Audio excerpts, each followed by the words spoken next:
Morning आप news 18 देख रहे हैं। आपके साथ मैं हूं कंचन डोगरा नेगी और आइए बड़ी खबर से बुलेटिन का आगाज करते हैं। बदायूं से खबर, जहां 2 बच्चों की हत्या के आरोपी को पुलिस ने मुठभेड़ में मार गिराया। यहां आपको जानकारी दें कि 2 बच्चों की हत्या के बाद तनाव का माहौल पैदा हो गया था और अब स्थानीय लोग जो भड़के हुए थे अब थोड़े शांत होते हुए नजर आ रहे हैं। स्थानीय लोगों ने तोड़फोड़ भी की थी, आगजनी भी की थी। मौके पर पुलिस बल को पहुंचना पड़ गया। सिविल लाइन थाना क्षेत्र के बाबा कॉलोनी की ये घटना है। तस्वीरें भी आपके सामने हंगामे के दौरान की है। दरअसल नाई ने 3 बच्चों पर हमला किया था, जिसमें 2 बच्चों की मौत हो गई थी। फिलहाल हालात नियंत्रण में हैं। पुलिस अधिकारियों ने भारी पुलिस बल के साथ सुबह शहर में फ्लैग मार्च निकाला है। तो हालात खराब हो गए थे, जिसके बाद आज सुबह तड़के फ्लैग मार्च भी निकालना पड़ गया। लेकिन इस बीच बड़ी जानकारी ये कि हमला करने वाला जो नाई था, हत्या का आरोपी, उसे पुलिस ने मुठभेड़ में मार गिराया है। पेशे से नाई और इसने 3 बच्चों पर हमला कर दिया, जिनमें 2 बच्चों की मौत होगी। गुस्साई भीड़ ने आगजनी की, प्रदर्शन किया, तोड़फोड़ की। तीनों तस्वीरें आप देख रहे हैं इस समय और इन तस्वीरों से आप पूरी खबर को समझ सकते हैं। देर रात की तस्वीरें, बदायूं से खबर। 2 बच्चों की मौत पर लोगों का हंगामा और सुबह का फ्लैग मार्च भी आप देखेंगे। यहां पर पहुंचे हुए सुरक्षा बलों के जवान, जिन्होंने सुबह तनावपूर्ण माहौल को खत्म करने के बाद शांति जो यहां पर अब आई है उस पर निरीक्षण किया है, उसका जायजा लेते हुए और उसी की वजह से देर रात जो ये घटना घटी है उसी की वजह से यहां पर सुबह फ्लैग मार्च भी निकालना पड़ा है। ये 3 तस्वीरें आप जो देख रहे हैं उसमें आप देखिए किस तरह से गुस्सा दिखाया जो स्थानीय लोगों ने, आगजनी की, तोड़फोड़ की और पुलिस अधिकारियों ने लोगों को शांत करने के लिए समझाया भी। और साथ ही तीसरी तस्वीर आप जो देख रहे हैं ये सुबह की तस्वीरें आप देख रहे हैं।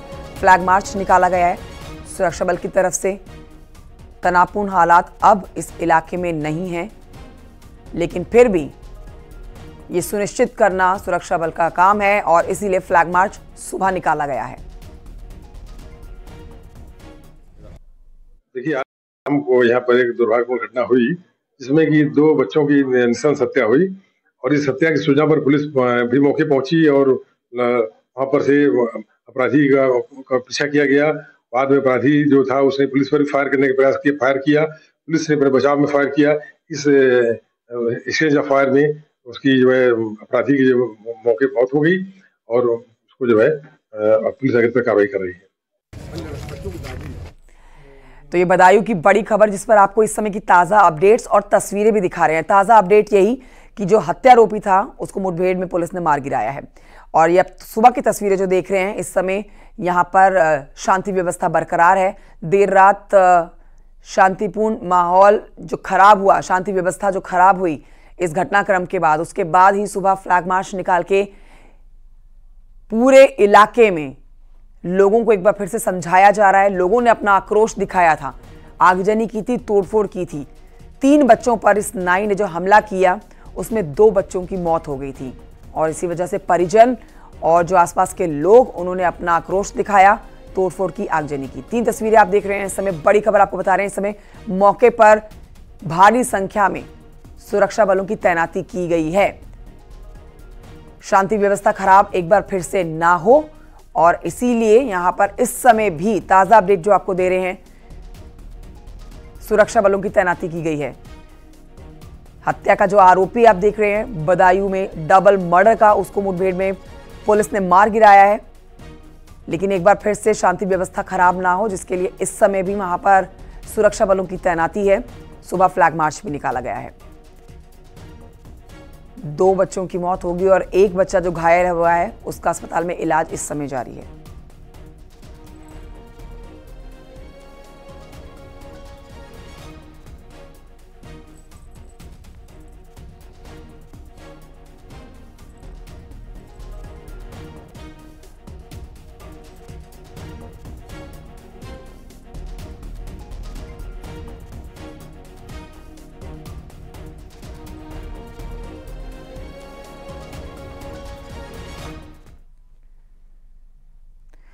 और आइए आगे बढ़ते हैं और लोकसभा चुनाव 2024 की अब बात करते हैं, जिसके पहले चरण के मतदान के लिए आज से नामांकन प्रक्रिया शुरू होने जा रही है।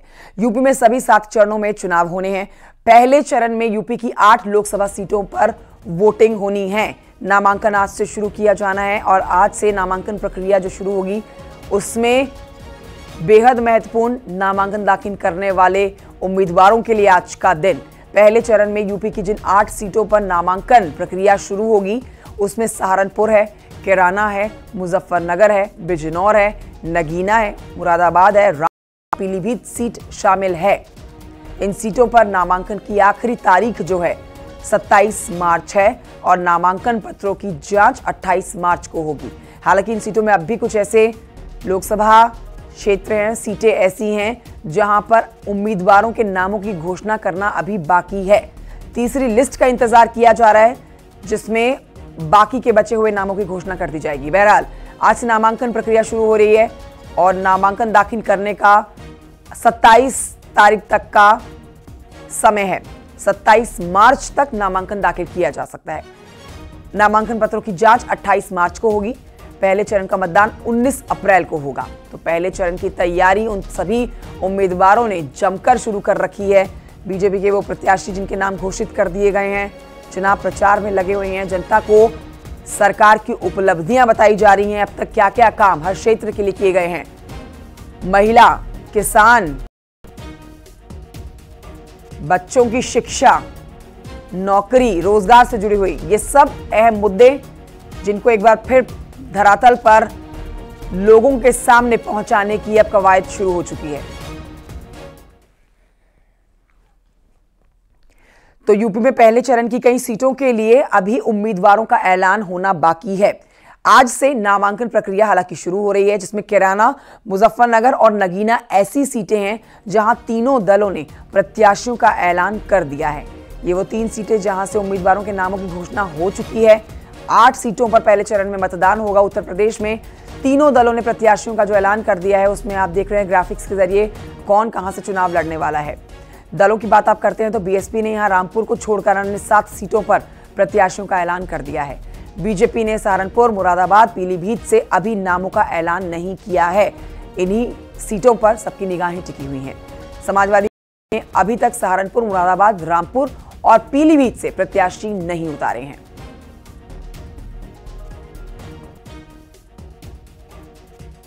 तो नामांकन प्रक्रिया आज भले ही शुरू हो रही हो लेकिन अब भी कई नामों की घोषणा होना बाकी है। तीसरी जो लिस्ट बीजेपी की तरफ से जारी की जानी है या फिर समाजवादी पार्टी की तरफ से, समाजवादी पार्टी कांग्रेस की गठबंधन की तरफ से जो लिस्ट अब जारी की जानी है, उम्मीद की जा रही है उन लिस्ट में नामों की घोषणा हो जाएगी। खबर मथुरा से है जहां पर एनडीए में शामिल होने के बाद जयंत चौधरी पहली बार मथुरा पहुंचे। मोरकी इंटर कॉलेज के मैदान में ब्रज सम्मान समारोह का आयोजन किया गया था जहां पर पहुंचे हैं और जोरदार इनका स्वागत किया गया। जयंत चौधरी इस कार्यक्रम में पहुंचे, इनका जोरदार स्वागत हुआ। मुख्य अतिथि के रूप में जयंत चौधरी यहां पर पहुंचे हुए थे। जयंत चौधरी ने महिला सशक्तिकरण पर जोर देते हुए कहा कि सरकारी योजनाओं पर महिलाओं की भागीदारी बढ़नी चाहिए। साथ ही जयंत ने युवाओं को रोजगार के लिए आसानी से कर्ज मिले, इसे लेकर भी अपनी बात कही। सुनिए।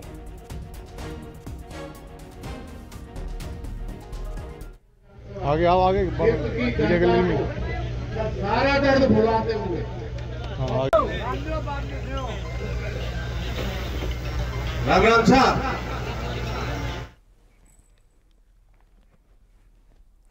और आइए बढ़ते हैं आगे। जौनपुर सीट की बात करेंगे जहां पर लोकसभा चुनाव में अपनी जीत दर्ज करने के लिए बीजेपी विधानसभा सत्र पर कड़ी मेहनत कर रही है।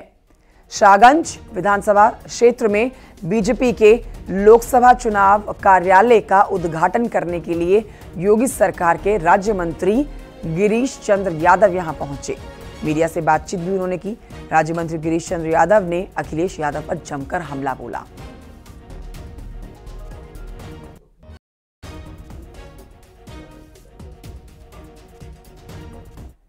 यादव को जनता नकार चुकी है। अखिलेश यादव को कभी भी जनादेश नहीं मिला। अखिलेश यादव को वरासत और विरासत के आधार पर सत्ता मिली थी और आपने देखा होगा कि जब वो चुनाव हारते हैं तो ईवीएम को दोष देते हैं और जब चुनाव जीत जाते हैं तो चुप हो जाते हैं। मथुरा श्री कृष्ण जन्मभूमि और शाही ईदगाह मस्जिद विवाद मामले में आज सुनवाई होनी है।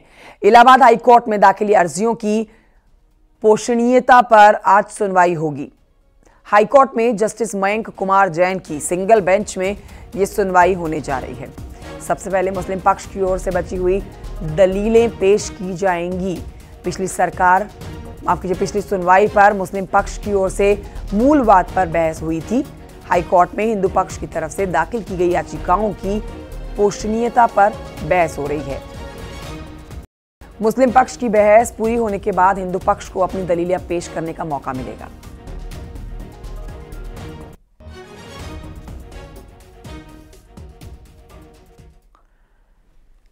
और आइए बढ़ते हैं आगे बरेली से खबर, जहां बरेली दंगे के दोषी मौलाना तौकीर रजा की याचिका पर इलाहाबाद हाईकोर्ट आज अपना फैसला सुना सकता है।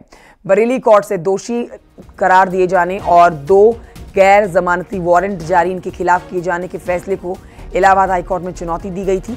हाईकोर्ट ने सुनवाई पूरी होने के बाद कल अपना जजमेंट रिजर्व रख लिया था।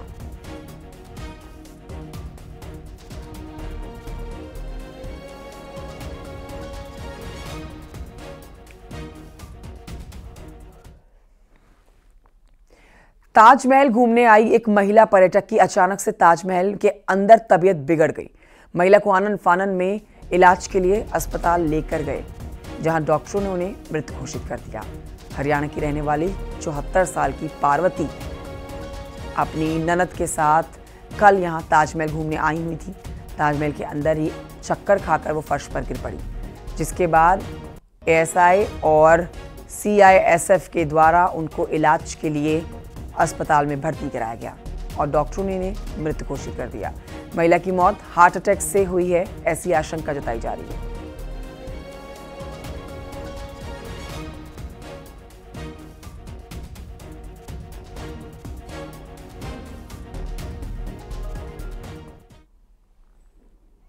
आगरा के बाद अब अगली खबर जो है वो जौनपुर से है, जहां पर 3 प्रोफेसरों पर प्रिंसिपल को धमकी देने का आरोप लगा है। ऑफिस में घुसकर सरेआम धमकी देने का जो ये वीडियो है सोशल मीडिया पर वायरल हो रखा है। ये देखिए तस्वीरें आप देख रहे हैं, प्रिंसिपल को धमका रहे हैं लोग। एसपी से मिलकर प्रिंसिपल ने शिकायत की है। एसपी के आदेश पर थाना लाइन बाजार में केस दर्ज किया गया है। टाइम बायोमेट्रिक अटेंडेंस नहीं होने को लेकर दबाव बना रहे हैं। मामला टीडी कॉलेज का है।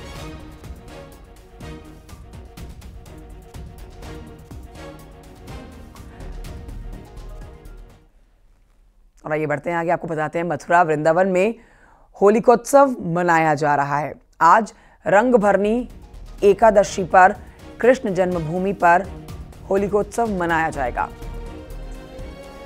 मथुरा में आज कृष्ण भक्त रंग भरनी एकादशी के मौके पर वृंदावन की परिक्रमा करेंगे। ब्रज के अन्य मंदिरों में भी होली का उत्सव बड़े ही धूमधाम के साथ मनाया जाएगा।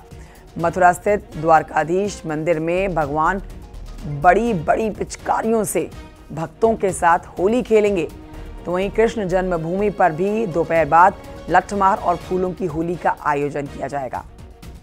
इस होली का आनंद लेने के लिए देश विदेश से लाखों की संख्या में श्रद्धालु मथुरा वृंदावन पहुंच चुके हैं।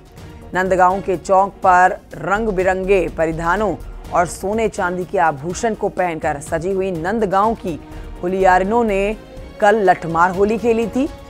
होलियारों के ऊपर जमकर लठ बरसाए गए थे। तस्वीरें भी आप कल की देख रहे हैं। ये होलियारे भी अपने आप को ढाल के द्वारा लठों से बचाते हुए दिखाई दिए। इस दौरान नंदगांव के साथ पूरा ब्रज क्षेत्र रंग से सराबोर नजर आया।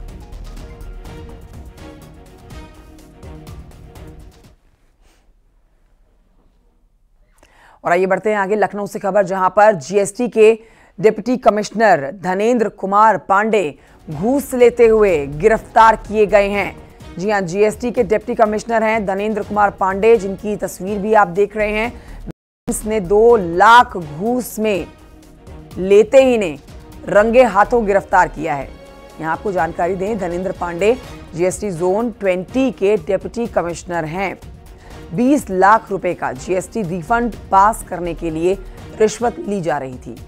सेल्स टैक्स मुख्यालय से विजिलेंस ने इनको गिरफ्तार किया है।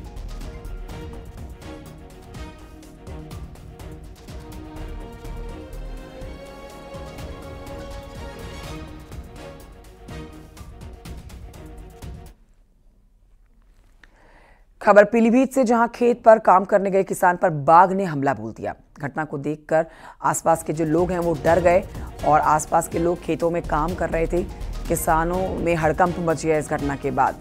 किसान के ऊपर जो बाघ ने हमला किया, अब किसान दहशत में हैं। घायल किसान को जिला अस्पताल में भर्ती कराया गया, जहां उसकी हालत गंभीर होने की वजह से बरेली हायर सेंटर उसे रेफर किया गया है।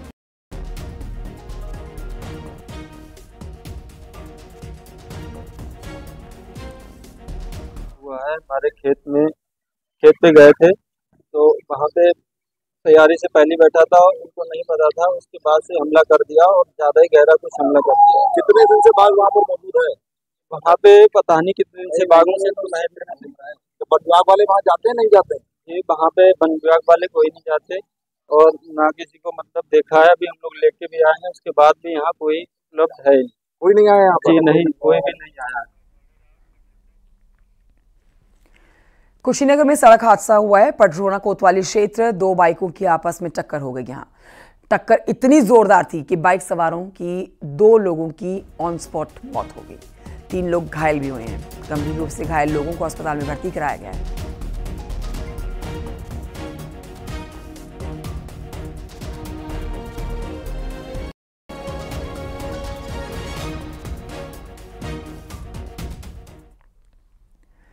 आबकारी विभाग ने हरदोई और सीतापुर में बड़ी कार्रवाई की है। हरदोई में आबकारी विभाग ने 40 लाख की शराब पर बुलडोजर वाला एक्शन दिखाया। बुलडोजर चलाकर 651 पेटी शराब नष्ट की गई हैं। साल 2017-18 की गोदाम में शराब रखी हुई थी। लखनऊ प्रभार के आबकारी आयुक्त, एसडीएम सदर और जिला आबकारी अधिकारी की मौजूदगी में शराब को नष्ट किया गया, जबकि सीतापुर में आबकारी विभाग ने चुनाव को लेकर शराब तस्करों पर बड़ी कार्रवाई की। ये कार्रवाई आबकारी और पुलिस की संयुक्त टीम ने की है, जिसमें पुलिस ने अवैध शराब की तस्करी करने वाली 2 महिलाओं के साथ 9 शराब तस्करों को गिरफ्तार किया। ये कार्रवाई आबकारी अधिकारी के नेतृत्व में की गई। टीम ने इस कार्रवाई के दौरान 180 लीटर अवैध शराब बरामद की।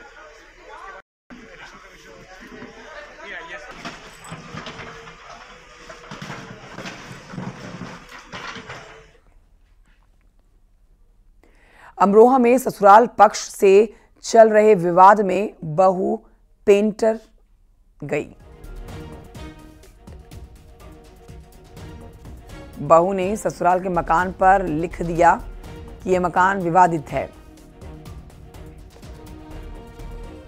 ये आप देखिए, विवादित जो बातें लिखी गई हैं, ये लिखा गया है बहू की तरफ से कि बहू, ये मकान जो है विवादित है, मामला न्यायालय में विचाराधीन है, मकान खरीदने वाले पर कानूनी कार्रवाई होगी।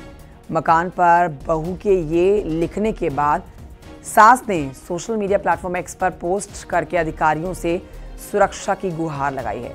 26 दिसंबर 2023 को बहू ने सास, ससुर, पति, ननद और नंद पर कई धाराओं में मुकदमा दर्ज कराया था। अमरोहा कोतवाली क्षेत्र के आवास विकास 2 का मामला।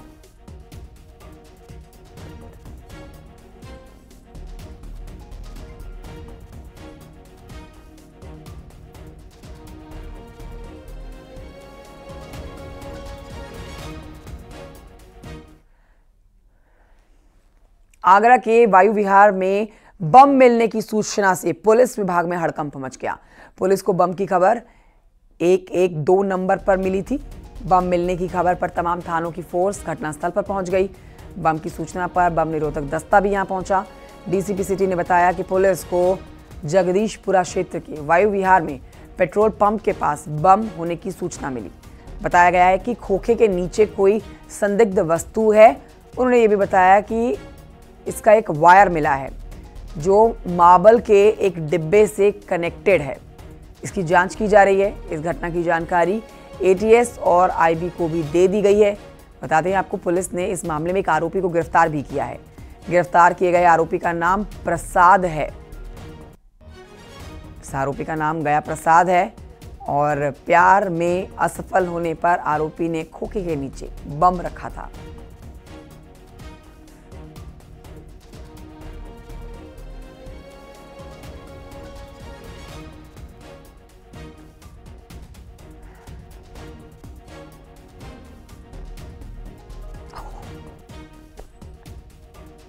देखिए, अभी से थोड़ी देर पहले थाना जगदीशपुरा में 100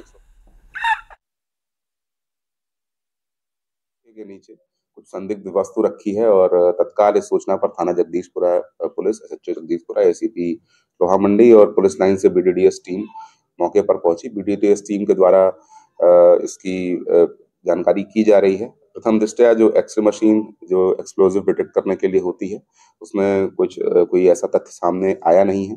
एक वायर वहां पर मिला हुआ है जो कि एक मार्बल के डब्बे से कनेक्टेड है। खबर गाजियाबाद से है, जहां पर दिल्ली गाजीपुर बॉर्डर पर लगी सीमेंटेड दीवार को हटाया जा रहा है। अब आज से लोगों को राहत मिल सकेगी। किसानों के दिल्ली कूच की खबर के बाद से बॉर्डर पर यह दीवार बनाई गई थी।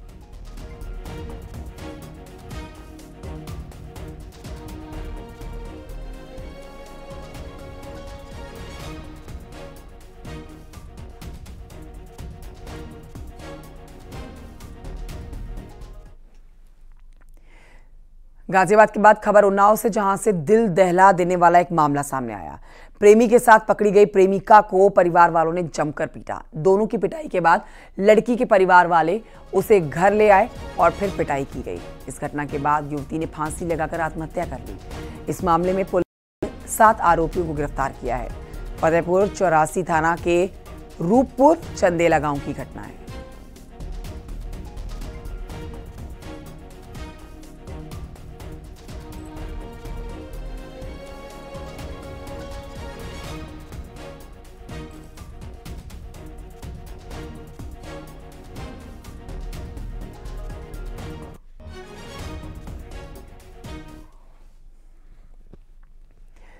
उधर कौशाम्बी में ठगों ने महिला को नशीला पदार्थ सुंघाकर सोने चांदी के जेवरों पर हाथ साफ कर दिया।